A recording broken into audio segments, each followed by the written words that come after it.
হযরতে হাওয়া কথা বলে না। আদম আলাইহিস সালাম বাধ্য হয়ে শেষ পর্যন্ত স্ত্রীর মন রাখতে গিয়ে ফলটা খেয়েছিলেন। আল্লাহ রাব্বুল আলামিন তখনই ঘোষণা দিলেন, নেমে যাও, আর থাকা যাবে না। কারণ এখানে পোশাক পায়খানার কোনো ব্যবস্থা জান্নাতে নেই। তোমাদের পোশাকগুলো সব খুলে পড়ে গেছে, পায়খানা প্রসাবের উদ্রেক দেখা দিয়েছে, আর এটা ওই জায়গা না। এখানে খেয়াল করেন একটা মাসলা, শয়তানের কিন্তু জান্নাত থেকে বের করে দেওয়ার মূল টার্গেট ছিল না, শয়তানের টার্গেট ছিল তাদের লজ্জার স্থান দেখা। কথা বুঝতেছে? শয়তানের টার্গেট ছিল প্রধান এইটা, যে এদেরকে এদের লজ্জার স্থান আমি দেখব। কারণ শয়তান হচ্ছে যৌনতা ছড়াতে ভালোবাসে। আজ এই শরীফ আর শরীফার গল্পর ভেতরে আমি এইটাই পেয়েছি, সকালে শরীফ, বিকালে উনি শরীফা হয়ে যাবে। এটা যদি রাষ্ট্রীয় ভাবে কায়েম করতে পারে, তারপরের দিন সে যদি বলে আমি শরীফা, আমারে এখন মহিলা হোস্টেলে সিট দেন, আপনাকে দেওয়া লাগবে। আপনি যদি না দিতে চান তাহলে আবার মামলা দেবে। কথা বলেন কেন? ও শরীফা বিকালে যায় দাবি করুক, মাল তো শরীফ আছে, শরীফ না। এখন যে আপনার বোন, আপনার মেয়ে থাকে হোস্টেলে, ও বেটা শরীফা যাই হোক, ও তো আসল শরীফ। ও থাকলে আগামী প্রজন্ম যার সন্তান ভরে যাবে। শরীফ থেকে শরীফার দাবি করে এরা মেয়েদের লজ্জা স্থান নিয়ে খেলা করার চেষ্টায় আছে। আর আমাদের আগামী প্রজন্মকে এরা জারজ হিসাবে পরিগণিত করতে চাচ্ছে। ৯৬% মুসলমানের এই দেশে আমাদের যারা দায়িত্বে আছে তাদের বলবো, শুধু আমরা বিপদে পড়বো না, আপনিও বিপদে পড়বেন।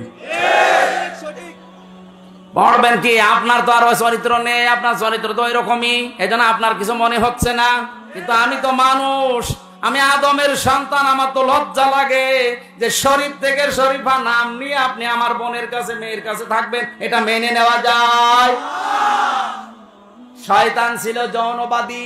শয়তান আরো জোরে। হযরতে হাওয়া আলাইহিস সালাম যখন পাতাটা ছিঁড়তে যাবে, আদম আলাইহিস সালাম ছিঁড়তে গিয়েও ছেড়েননি, উনি চলে এসেছেন। হাওয়া আলাইহিস সালাম বলে, কি ছেড়বে না কেন? না, আমার কেমন লাগে। শয়তান যে ওদিকে ধোঁকা দিয়ে বোকা বানিয়ে রেখেছে, তাড়াতাড়ি করে দেখছে না, স্বামী তো ছেড়ে না, উনি ছেড়ে ফেলেছিলেন।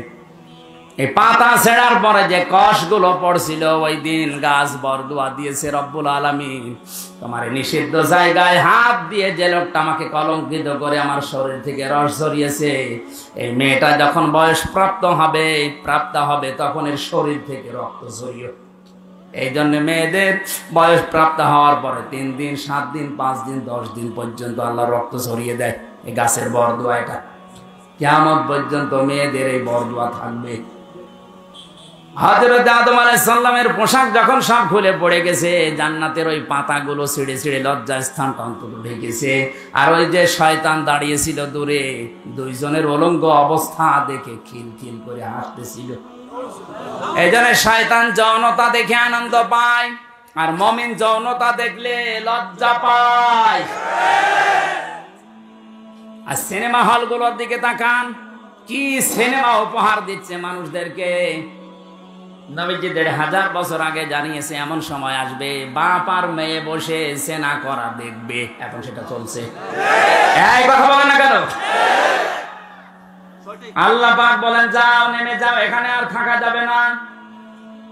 ওনাদেরকে নামিয়ে দেওয়ার পরে আমার আল্লাহ আদম আলাইহিস সালামের মন খারাপ দেখে যে আমার কি হবে এখন, আল্লাহ বলেন কোনো চিন্তা নেই, ফাইম্মা ইয়াতিয়ান্নাকুম মিন্নী হুদা, যুগে যুগে আমার পক্ষ থেকে হেদায়েত যাবে, কোনো চিন্তা নেই, কোনো ভয় নেই।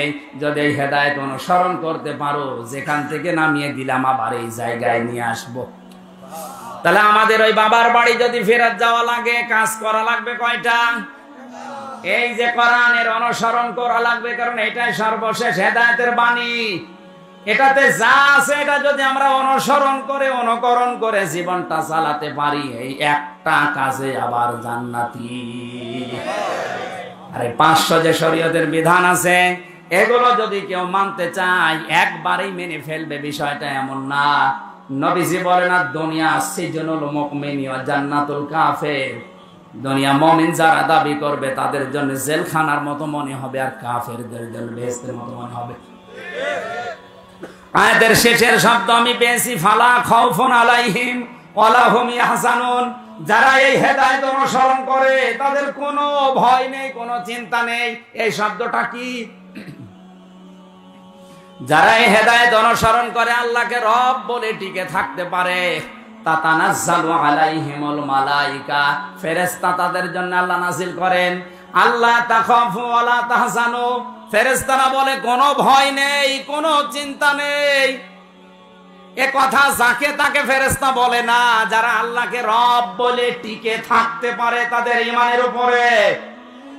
এরকম কঠিন মুহূর্তে আমি বাস্তবে জেলে যাওয়ার পরে দেখেছি, এক কারারক্ষী আমার বলছিল, তোরা বাড়ি না কুতুবউদ্দিন নাম জানো? আমার বলছে, হুজুর যেদিন মীর কাসেম আলীর ফাঁসি হবে ওইদিন মাগরিবের সময় আমার দায়িত্ব ছিল। ফাঁসির ওই কন্টেন্ট সেলে আমি গেলাম, ডাক দিয়ে বললাম, স্যার আর মাত্র 3 ঘন্টা আছে, আপনি প্রস্তুতি নেন।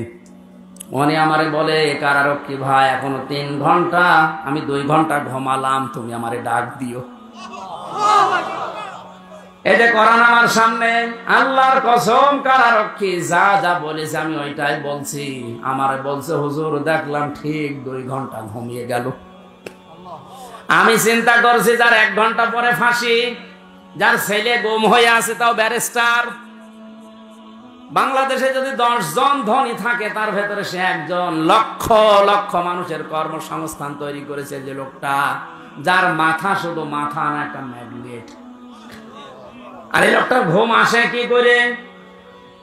ঠিক ঘুমিয়ে গেছে, ডাক দিলাম 2 ঘন্টা পরে ঘুম থেকে উঠে গোসল করে নিল, ওযু করে নামাজ পড়ে আমারে বলছে চলেন। আমি ওই সময় ভেবেছি যে লোকটার ঘুম আসলো কি করে। আমিও বুঝতাম না এতদিনে আয়াতের তাফসীর, আমি এখন বুঝি যে ঘুম কেন এসেছিল। কারণ যারা এই হেদায়েতকে সত্যি মেনে নেবে, আল্লাহকে রব বলার পরে ঈমানের উপরে যারা দৃঢ়তা টিকে থাকতে পারবে, তাদের ফেরেশতারা এসে বলবে কোনো চিন্তা নেই, কোনো ভয় নেই। তোমার সন্তান, তোমার স্ত্রী, তোমার মেয়ে, তোমার এই ব্যবসা প্রতিষ্ঠান নিয়ে চিন্তা হয়, কোনো চিন্তা নেই, চলে যাও তুমি জান্নাতে, আর ওগুলো সব আমার আল্লাহ নিজে দেখে রাখবে। ওয়াবশিরু বিল জান্নাতিল্লাতী কুনতুম তুআদুন।